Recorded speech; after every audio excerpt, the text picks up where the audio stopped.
Good morning, everyone. It's Tuesday, August 11th. From the San Antonio Express News, my name is Luis Vasquez, and this is your Express Briefing. All of the stories you need to know to start your day. You can expect sunny skies and a high of about 101 in San Antonio today. A Comal ISD high school student tested positive for COVID-19 during a school band camp, according to a letter sent to parents over the weekend. The positive case comes only weeks before the school district will begin in-person instruction on August 25th. An Express News analysis found that with 71 homicides in the first 6 months of 2020, San Antonio is on track to have one of its deadliest years in nearly 3 decades. In the latest episode of our in-depth podcast, criminal justice reporter Emily Eaton breaks down the crime statistics in the city, where an uptick in family violence is a significant factor. As the NBA's seeding schedule winds down to just 2 more games, the Spurs are approaching both games, beginning this afternoon against Houston, with a win-or-go-home zeal. You can find a closer look at what needs to happen for the Spurs to make the playoffs in Jeff McDonald's latest article. And now let's move on to the top headlines for the day.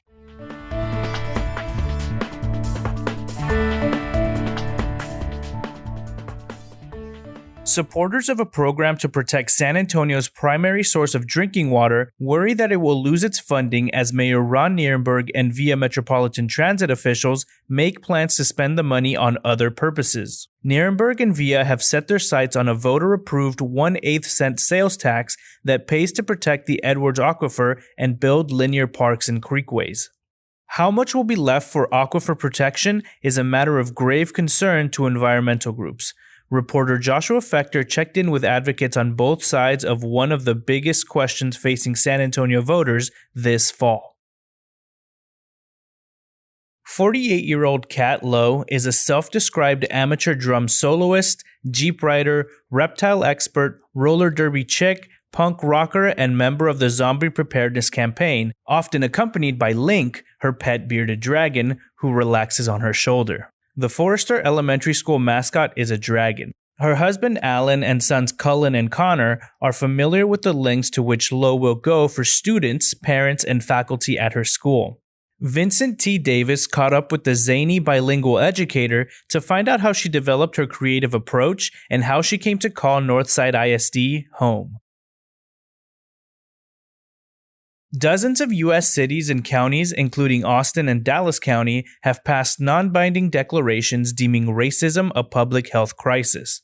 The trend has been accelerated by protests over the killing of George Floyd, an unarmed African American, by a white police officer in Minneapolis back in May.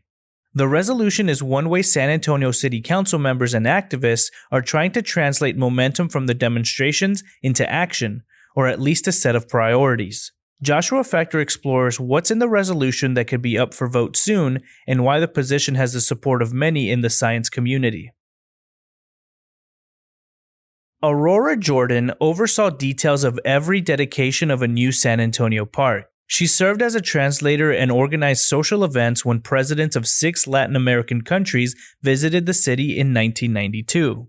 Jordan had been retired for years when she died in July at 75. Another victim of the coronavirus pandemic.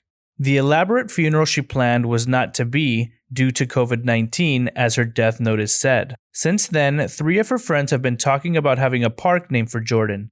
Elena Ayala explains why they don't sound like women who'll take no for an answer when it comes to remembering their friend.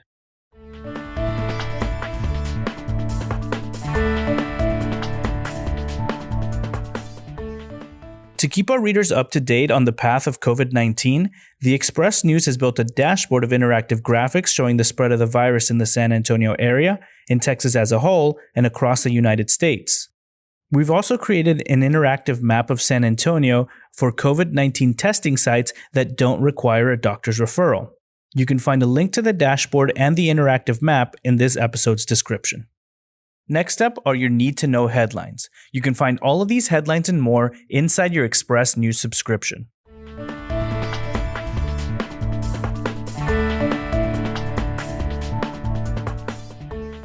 The novel coronavirus claimed 10 more lives in Bexar County as officials reported 176 new positive cases on Monday. Local officials also reported for the first time possible COVID-19 deaths that remain under investigation.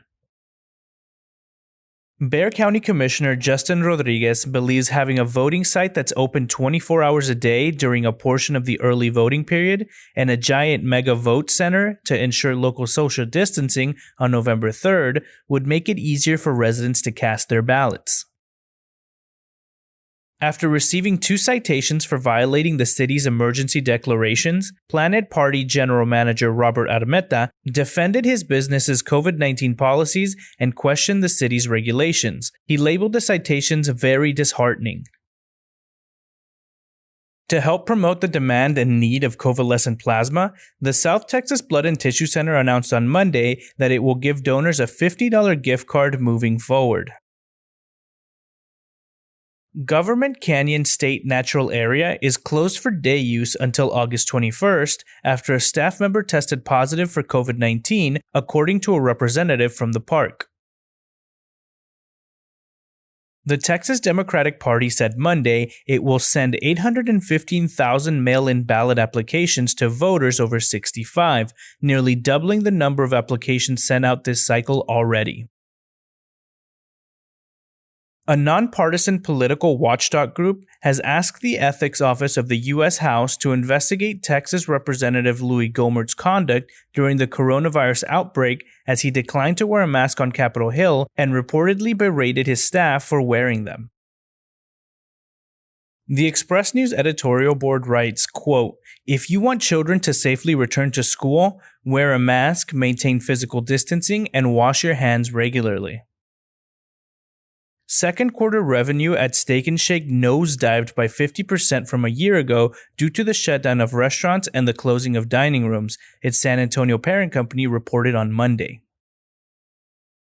Democratic State Rep Poncho Nevares, who was caught on camera dropping an envelope containing 2 grams of cocaine at the Austin airport and turned himself in for the felony in November, said in a blog post Monday that he is 292 days sober.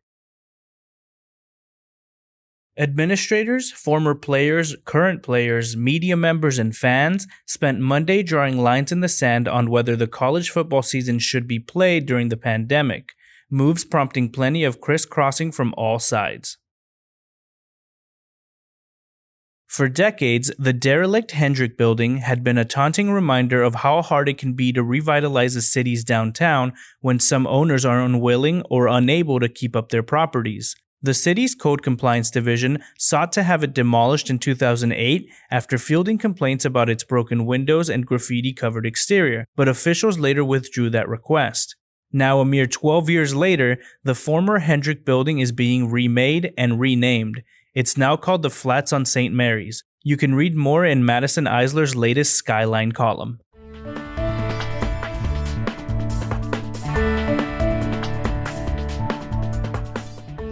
Reheated brisket slices have already been subjected to a lengthy smoke process, so they can be easily shredded and pulled apart, or chopped into pieces that can be used in virtually any recipe that calls for pork or beef. In this week's Chuck's Food Shack, you can find 4 ways to use that leftover brisket, including in salpicón, loaded baked potatoes, and grilled cheese and queso. Classic Theater in San Antonio has announced the dates for its All Outdoors 2020-2021 season. Shifu Noodles, a Szechuan-style Chinese restaurant, is opening at McCrellis Market as early as this week. Former Steel standout and current Texas Longhorn Caden Stearns is joining other football players in supporting the We Want to Play movement.